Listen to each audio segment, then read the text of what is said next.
Jnanakosha, Puranas, Introduction.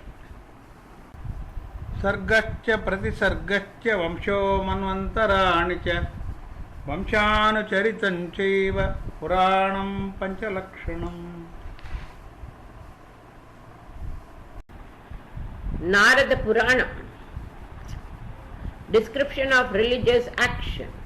Dharmaraj says, O king, those who build temples with earth stay in the abode of Vishnu for 3 kalpas. Then they attain Brahmaloka. One receives double virtues if he builds a temple with wood. Building a temple with bricks and stones gives 4-fold virtue, while with the precious stones one gets 10-fold virtues. Building of temple with copper and gold gives 100-fold and crore-fold virtues. Those who preserve temples and reservoirs receive 100 times more virtues than the builders do. Virtues of a rich man donating whole estate and a poor person donating a yard of land are equal. O virtuous one, those who develop gardens and parks also receive same virtues. Those who preserve them receive more virtues than the developers. One who plants a basil sapling saves his crores of ancestors. Similarly, those who bathe the Lord's idol with milk on Dwadashi and Purnamasi save millions of their ancestors. Those who bathe the Lord's idol with Panchamrit on Ekadasi receive everlasting joy and salvation. Similarly, those who bathe the Lord's idol with coconut milk, sugar cane, juice and water containing flowers or filtered water get free from all their sins. Similarly, those who bathe Lord Vishnu's idol during eclipses or on auspicious dates and conjugations receive the virtue of all the yajnas. Those who bathe Lord Vishnu and Shiva's idols with coconut milk, ghee, honey and sesame oil on auspicious dates assume respective appearances of these gods. Those who worship Lord Vishnu and Shiva, offering them flowers of lotus, pandanus, and particularly offer dhatura to Lord Shiva, attain their respective abodes. Similarly, donations of gujjul, scented raisins, lamp, water and cereal bears inexhaustible fruit. Virtues of donating land and milk cow to a Brahmin cannot be described in words. It is the case with the donation of knowledge, saligrama, shivalinga, horse, buffalo, elephant or any other vehicle. Those who arrange for the cremation of an orphaned Brahmin receive virtues equal to thousands of Ashwamedha yajnas. Those who serve the Brahmin deities or cow, those who play instruments, bell and blow conch or clap in the temple enjoy intimacy with the divine beauties in the heaven for 5 kalpas. Blowing of conch helps one attain the abode of Vishnu. Even the remembrance of Lord Vishnu's name does away with the imminent crisis. Expiation for the sins. Dharmaraj says, O king, I am now going to narrate about the religion. Listen to it faithfully. If a person touches or gets touched by an impure or irreligious thing, he should observe fast for 3 days and 6 nights for expiation. He should take bath thrice a day. If a Brahmin defecates during dining, he must give up his food at once and take water only. Then he should observe a fast for a day and night and close it taking panchagya only to get pure again. If a person dines immediately after urination or urinates during dining, he must observe a day and night long fast and close it with havan. Those women who do not serve their husband should be expelled from the home for a period of 12 years and should not be helped in any way during the exile. Impurity resulted because of touching a woman in menses takes fast for 3 nights to get purified. Dead body of a person who had committed suicide should be smeared with sandalwood paste or any other holy material. If a person escapes an attempt to suicide, a fine of 200 rupees should be imposed on him. Those who deliberately eat cereals of washers, skinners, and other downtrodden classes and tribes, or have illicit contacts with their women, are required to observe Chandrayan fast in order to get pure. For those who establish abhorrent connection with their mother, sister, or daughter, self-immolation is the only way to expiate. Those who mate with their teacher's wife, formal observance of fast is required. If someone has killed a pregnant cow, he must expiate for it, observing Chandrayana fast separately for each of the animals. One should not use the soil collected from pond's bottom, termites' mound, mouse burrow, barren land, road, cremation ground, and ground used for deification purpose. Use of Panchagavya washes even the most severe sin. If a second death occurs in the family while the purification period of first death is still on, separate purification is not required. Ill effect of an abortion lasts for 3 days. After marriage, a woman adopts her husband's name. Hence, oblation for a married woman must be offered by her son or someone belonging to her husband's clan. Ashes must be collected on the first, second, third, or fourth day after the cremation. One must offer watery oblations to his dead ancestors, standing in navel deep water facing south. Torture in the hell. Dharmaraj says, O king, those who commit severe sin on earth are bound to suffer equally severe torturing in hell. I am now describing about such sins and the tortures, what's saved for them in the hells. Tapan, Balukha, Kumbh, Maharaurav, Kumbhipag, Pramardhan, Lalabhaksha, Vasakup, and Vaitarani are some of the prominent hells.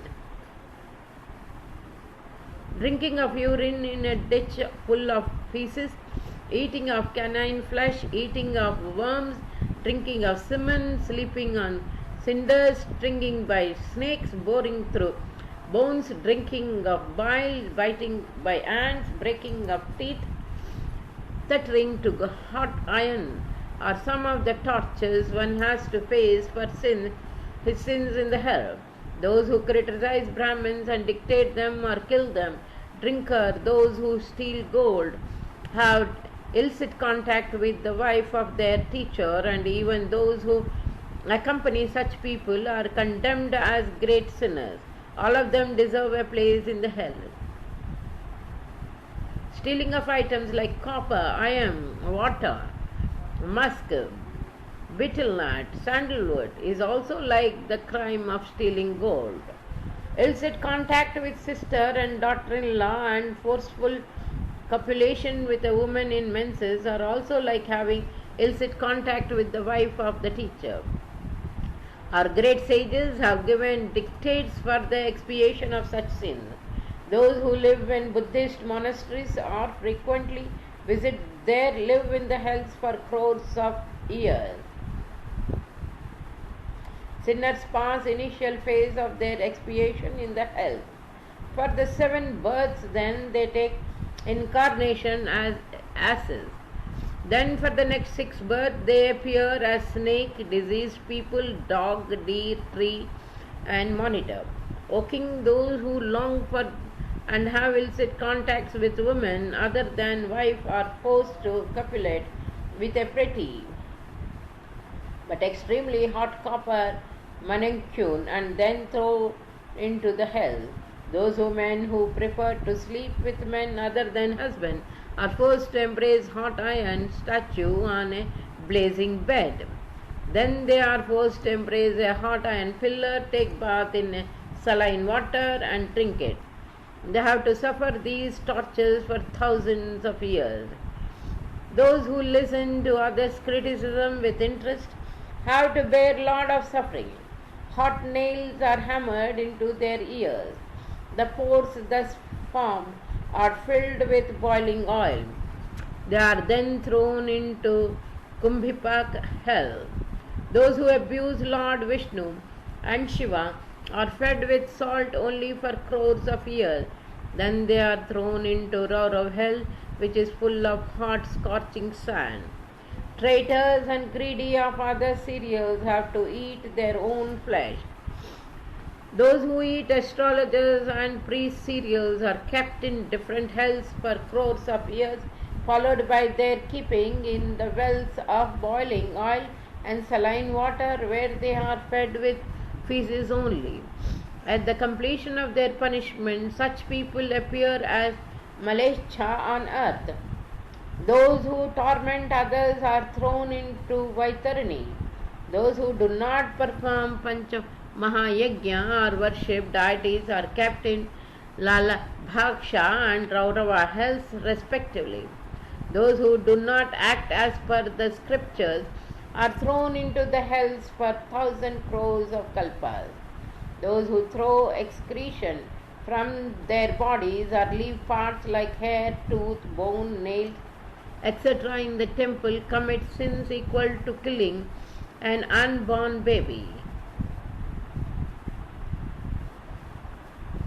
They are subjected to severe tortures in the hells before being sent into abhorrent incarnation. Those who give false witness undergo sufferings in the hells till the rules of 14 Indras. Those who do not curb immoral traffic despite being capable go to hell. Those who falsely blame gentle people have to live in the hell for crores of years. Those who give up a fast before stipulated period go to the hell named Aspitpatra. There is no penance for the ones who adopt partial view during justice or religious education. Those who consume cow's flesh live in Vingbhojya hell for thousands of years. Those who torture Brahmins through their thoughts, actions and words always fall in the hell. Those who destroy gardens have to suffer all the above mentioned hell. O king, one must repent for his sins before Lord Vishnu. Sight of the Ganges and basils, singing of devotional songs, magnanimity and non-violence attitude, the effect of the sin. No action bears fruit if not offered to Lord Vishnu. Devotion to Lord Vishnu is the excellent way to repent for the sin. Obedience to morality is the best way to train the religion. Religion without morality is equally painful. O king, now I have related all about religion. Since now onwards, cultivate devotion for Lord Vishnu and invoke the Ganges to descend on earth in order to save your sinister ancestors. Only the Ganges is capable of saving one and all. Sanat Kumar says, O Narada, thus preaching the king Sagar, Dharmaraj disappeared from the sight. It was due to the severe penance of King Bhagirath that the Ganges descended on the earth and saved the 60,000 diseased sons of Sagra. Descent of Ganges and salvation of Sagra's sons. Narada says, O Muni, what did King Bhagiratha do on Himalayas? How did he please Ganges to descend on the earth? Sanat Kumara says, O Narada, Renouncing all his royal comfort, Bhagirath went to the snow-capped lofty peaks of the Himalayas. There he saw dense forests and herds of deer and elephants playing. Even his hermitage was full of sweet chattering of the birds.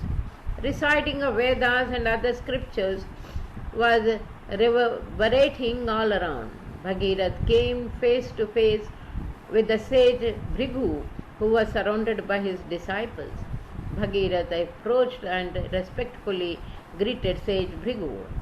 Bhagirath says, O omniscient sage, kindly grace me with the knowledge of the path that leads even the most mournful souls to salvation.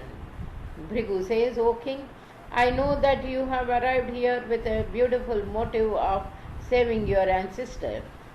Hence you are like Srihari yourself. Now I describe about the actions which please Srihari.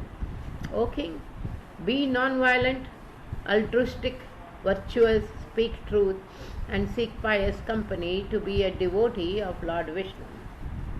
Recite the following mantras. Am Namo Bhagavate Vasudevaya Namaha. Am Namo Vasudevaya. You will definitely attain peace of mind. Bhagirath says, O sage, what is truth? What is in the interest of all the living beings? Who are evil ones? Who are ascetics? What are virtuous actions? How should one remember and worship Lord Vishnu? What is peace? O great sage, kindly describe about these things. Bhrigu says, O knowledgeous one, all such actions which do not harm any living being are non-violent. Actions which aid in moral conduct and pacify the people are in the interest of the public. All the people who are envious and oppose the religion and the scriptures are evil ones. Those who tread the path shown by religion and scriptures and always engage in the benefit of people are ascetics in the true sense. All the actions which lead to devotion for Lord Vishnu and cause extreme joy for all virtues. Lord Vishnu incorporates all the other deities. Having such thoughts like I will worship him with correct method is devotion. Seeing Lord Vishnu in each living and non-living things is impartial view. To be in peace and harmony in all circumstances with each and everyone is peace. O king, I have described now all the things to you. Go now and begin your penance. May it all be well for you. Thus, with the permission and blessing of sage Bhrigu, King Bhagirath started his penance. He continued his penance for 60,000 years, at length in an enchanting place, Nandeshwar in Himalayas.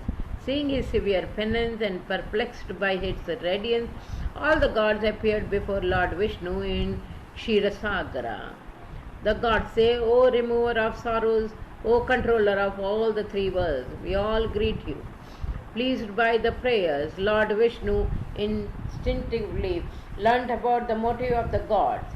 He assured them to be fearless and himself appeared before Bhagirath. Bhagirath felt hilarious and greeted Srihari. Lord Vishnu says, your desires shall be fulfilled. Your ancestors shall attain to my abode. But now go and pray Lord Shiva with your full capacity. He will definitely benefit you. Saying this, Lord Vishnu disappeared.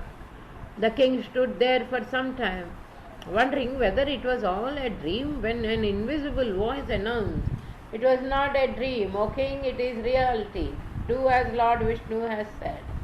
King Bhagirath began even more severe penance to please Lord Shiva. After a prolonged penance, Lord Shiva appeared there. Bhagirath fell flat at his feet.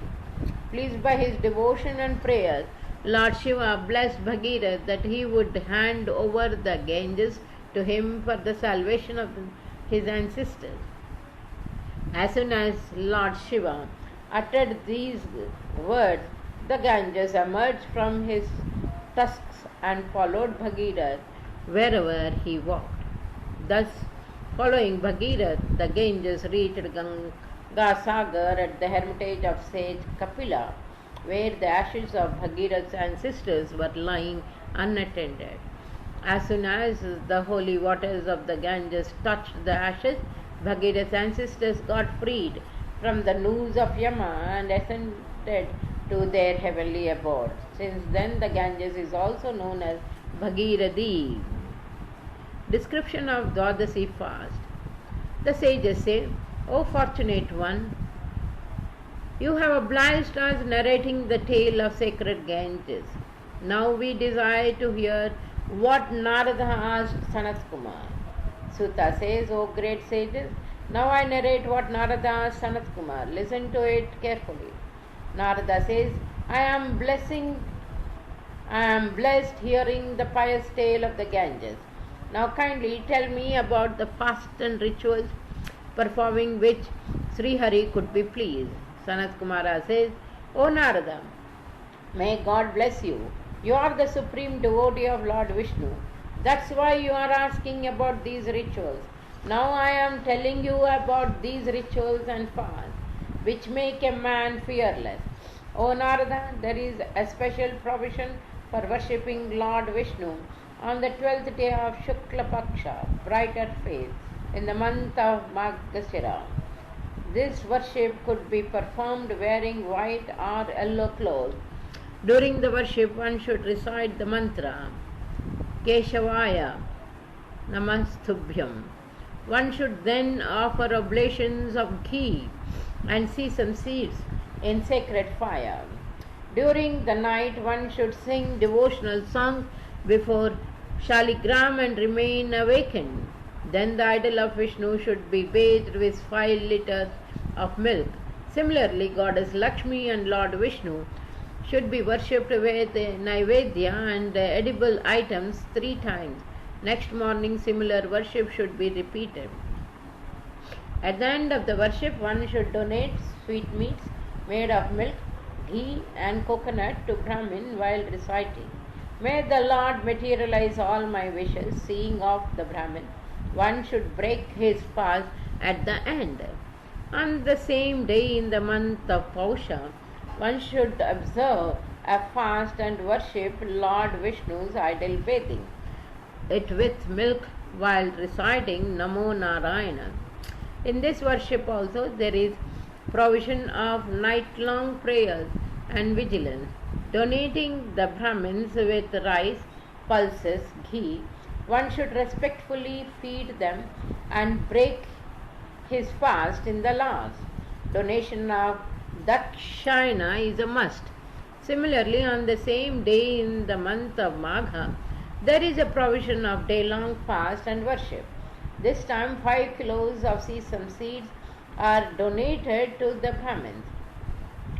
On the 12th day of Shukla Paksha in Phagun, one should bathe Sri Hari's idol with 5 liters of milk. Then 108 oblations of sesame seeds and ghee are made to the sacred fire. Night-long prayers, feeding of Brahmins are as usual. In this worship, unhusked rice is donated. The required mantra is Govindaya Namastubhyam. On the same day in the month of Chaitra, there is a provision of bathing Vishnu's idol with 5 liters of ghee and making oblations of honey, ghee and sesame seeds 108 times while reciting Namostu Vishnave Tubhyam.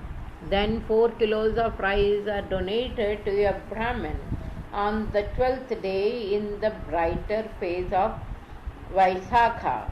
There is a provision of bathing Vishnu's idol with milk and making 108 oblations of ghee, reciting Namaste Madhu Hante. On the 12th day in the brighter phase of Jeshta, there is a provision of offering 108 oblations of ghee, rice cooked in 4 liters of milk, while reciting Namaha Trivikramaya. 20 malpuas, wheat flour kneaded in milk and sugar and fried in ghee, are donated to a Brahmin.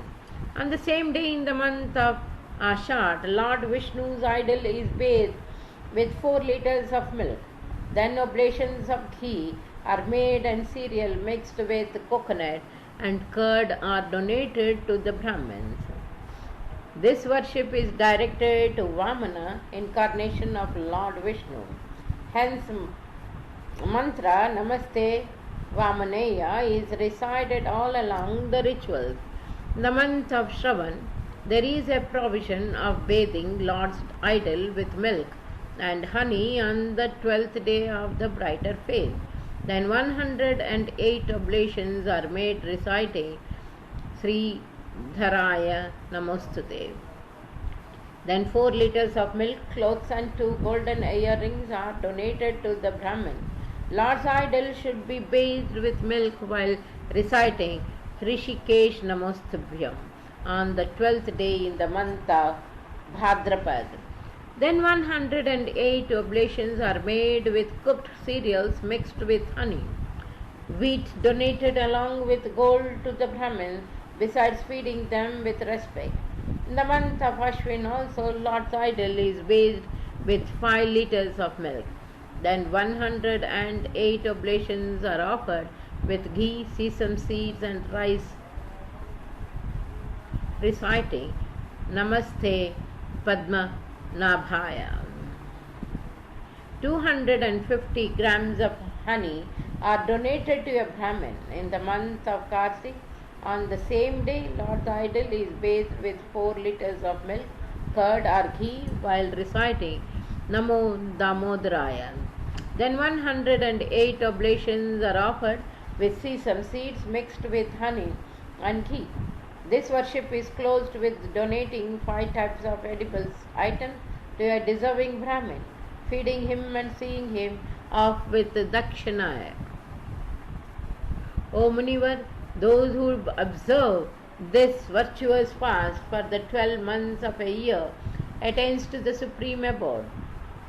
Observance of this fast for 1 or 2 months only is also equally benefiting. If this fast is observed for a year, there is a provision of special closing ritual at the end so that one shouldn't have to observe it again in his life. This closing ritual is performed on the 12th day of the darker phase in the month of Margashira. One should get up early in the morning that day, and after attending routine tasks, he should take bath, wear white clothes, smear sandalwood paste on the forehead, and make a square-shaped altar on the ground. This altar should be decorated with jingling bells, whiskers, flags, and white cloth. On the 4 corners of the altar, 4 lamps should be lighted. At the center of the altar, a Sarvotobhadra wheel is drawn and 12 urns filled with water are kept on it. Putting 5 kinds of gems in these urns, they should be covered with white cloth. The worshipper must procure silver or gold idols of Lakshmi and Lord Vishnu and place them on the lids of the urn. Frugality is not expected in this ritual. These idols should be bathed with milk containing ghee, honey, curd and 5 types of dry fruits. It should be followed with proper worship of Lord Vishnu and Goddess Lakshmi. These rituals last night long. Next morning, oblations are offered with sesame seeds, reciting all the 12 mantras described above. Donation of 10 malpuas, curd, kheer, ghee are made to 12 Brahmins. At last, all the idols and other materials are handed over to the priest who had guided the worship. Devotee must dine after all, and he should not speak during dining. All the desires of one who observes all these 12 fasts and closes them properly are fulfilled, and he attains abode of Vishnu along with his 21 generations.